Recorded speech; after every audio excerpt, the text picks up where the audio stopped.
Откако се смирија временските прилики, во рудникот за јаглен суводол во рек Битола повеќе тимови навработени, прават напори да ги отстранат последиците и да ја ослободат мојкната механизација на ископ на јаглен и дотур до депонијата, процес што од завчера во прекин.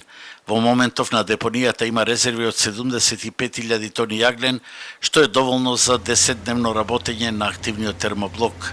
Сега се прави напор да се обезбеди јаглен за негово континуирано снабдување, рече на денешниот пресдиректор Златко Ќурчиевски.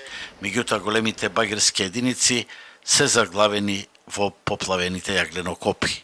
Две багерски единици ни се делумно под вода.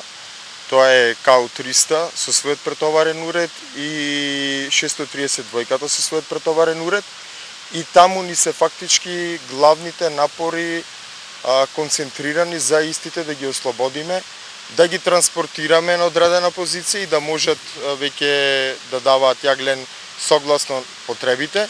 Штом овие багери се ослободат, ќе може да се обезбеди јаглени за вториот блок, а до 1 декември се планира активирање на третиот блок. Штетите од поплавите, беше речено, ќе бидат платени од осигурителната компанија.